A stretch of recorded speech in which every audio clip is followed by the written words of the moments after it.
Hi everyone, welcome to another one of Animals in Hands vlogs, where I'll be giving some facts and information about another one of my animal family members. I just wanted to let you know that this vlog is about spiders. Therefore, if there's any arachnophobes out there that do not like spiders, when it comes to spiders, or tarantulas in particular, they have a very bad rap, mainly down to the media and also the films out there. Therefore, I hope this vlog is going to help you to overcome your fears or phobias, if you have any. Are you excited? This is Vanessa. Isn't she a magnificent beast? Her scientific name is Avicularia. The common name for this type of tarantula is the pink-toed tarantula. I can't wait to tell you more about her. Vanessa was taken on as a rescue because her previous owner no longer wanted her. They took great care of her for a few years but didn't realize they lived for such a long time. I even named her after her previous owner, who was also called Vanessa. During this vlog, we're going to be talking about species, classification, habitat, lifespan and size, food, defense mechanisms, predators, the handling of spiders or tarantulas. So I hope you're ready. Spiders and tarantulas belong to a group called arachnids. Can you say that word for me? Arachnid. Arachnid! Now, how many legs do they have?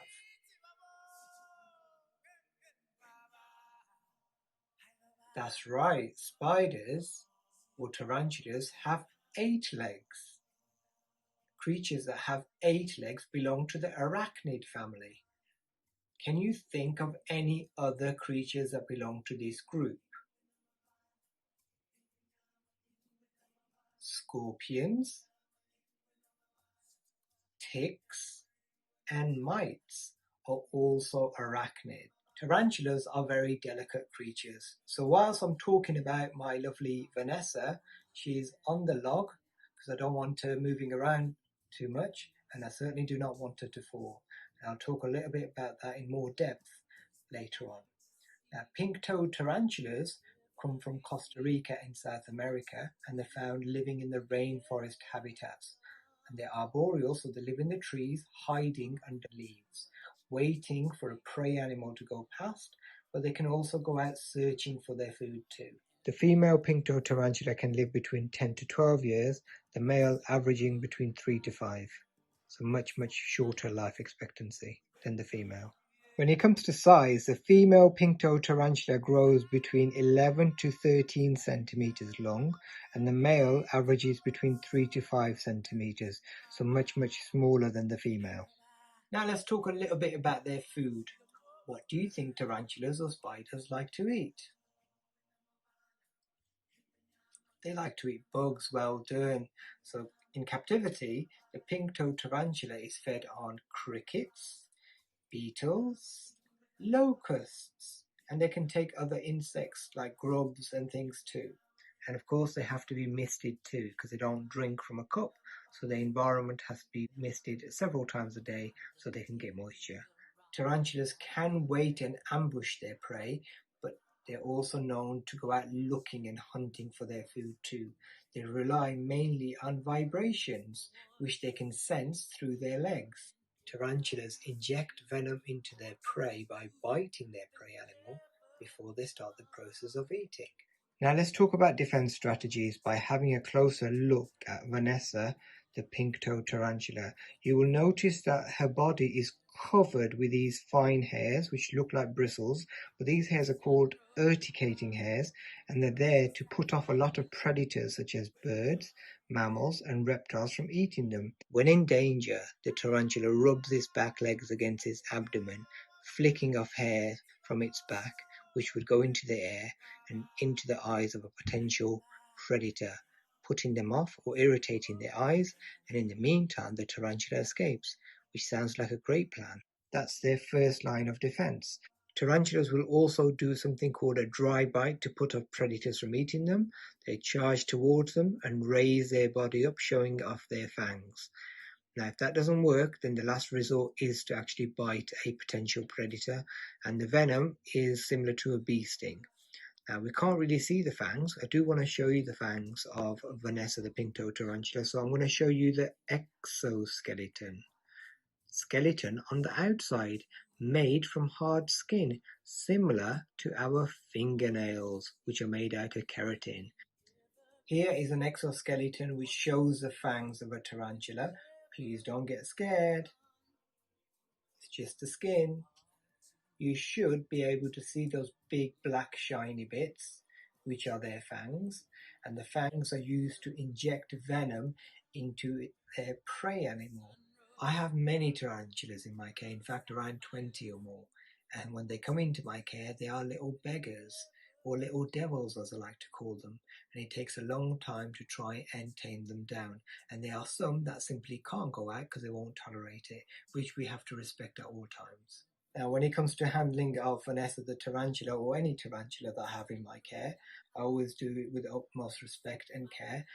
I'm putting my hand nice and flat on top of the log, and I'm getting Vanessa to walk onto the back of my hand by just gently nudging her, not harming her at all. And she's sensing me with her legs. You can actually see her tapping my hand as she moves along very slowly. Now that she's on my hand, I'm going to keep my hand flat, bring you back towards me, and then put my other hand in front.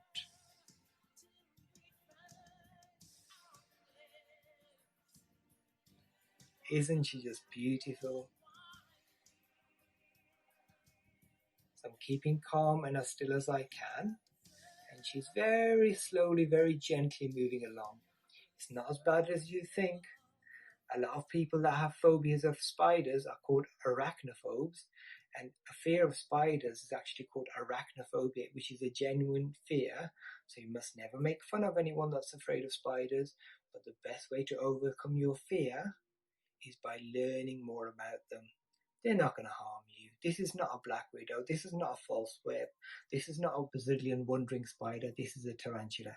And tarantulas, remember, are very delicate creatures, and they are our friends, and we should learn more about them. One thing I haven't told you about them is not only do they have 8 legs, most have 8 eyes, okay, and 2 main parts to the body, which we can talk about in another vlog. And at the back, you should see those pointy bits and some silk coming out, which are called spinnerets, and that's their bum, their bottom. Even though tarantula venom might not be worse than a bee sting, but it's still pretty painful. And some people, as you know, are allergic to bee or wasp stings. So therefore, tarantulas should always be handled with great care.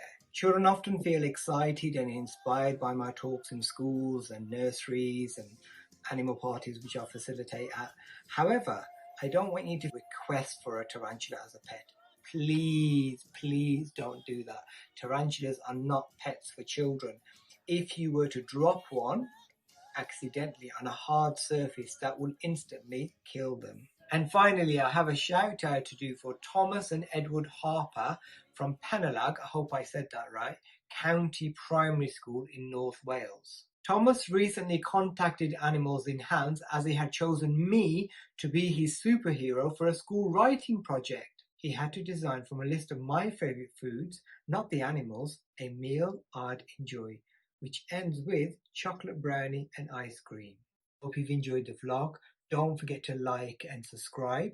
See you again soon. Stay safe, everyone. Mo Sophia signing out.